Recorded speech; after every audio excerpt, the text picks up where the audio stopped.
This is the story of one of the most bizarre grave sites in North Carolina. It's the tale of a dying wish of a man driven mad by illness. There are actually 2 strange grave sites at this location, but we'll get to the other grave in a separate video. Let's go back all the way to 1844, when a 27-year-old lawyer from Franklin County found himself elected to the state senate, which was now housed in the newly constructed Capitol building in Raleigh. William Andrew Jeffries came from a prominent family and seemed to have a bright political future ahead of him. This was not to last long, however. After a summer-long trip to Texas, Jeffries returned weakened from his travels with what was at the time referred to as bilious fever. Young William had contracted what was likely typhoid. Although his prognosis was good and it was not uncommon then for a young man to recover, Jeffries' condition deteriorated significantly. He was overtaken by fever for 20 days and was often plagued with hallucinations. During these spells, he would talk of his own death. Specifically, he spoke in horror of being buried in the red clay soil of the family property.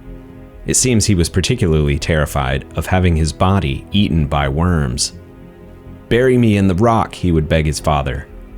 And to ease his mind, his father agreed. It was a shock to the family when William Jeffries died on October 3, 1845. William's father wrestled with keeping his promise, and he thought about the giant granite boulder that sat on the family estate. He wanted to honor his son's wish, but couldn't imagine a practical way to do it. He turned to a stonemason whom William had successfully nominated for a lower office at the state capitol. The man accepted the job, but it took him a full year to chisel out the center of the 20-foot by 10-foot boulder. During this time, a large engraved marble slab was ordered from up north, but it arrived broken and in pieces. A new slab was ordered, but it was delivered almost another year later, and the remains of William Jeffries were finally laid to rest inside the rock. It has been said that the senator's body was embalmed in fine brandy in a wooden casket, which was then submerged in the cool waters of the nearby Little River to preserve it while the grave was readied. When the body was finally laid to rest, it is said that those in attendance actually drank the brandy.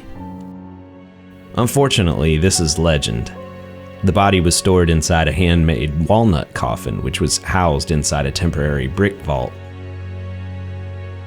This is one of the creepiest places I've seen in North Carolina. I do not recommend that anyone go there. It also happens to be on private property, although the sign is posted at the grave sites, several hundred feet into the woods away from the road. If you do happen to find yourself there, please be respectful of the property and all of the tombstones. And if you like this story and want to hear more like it, be sure to subscribe to this channel, and please hit that like button if you feel so inclined. See you next time.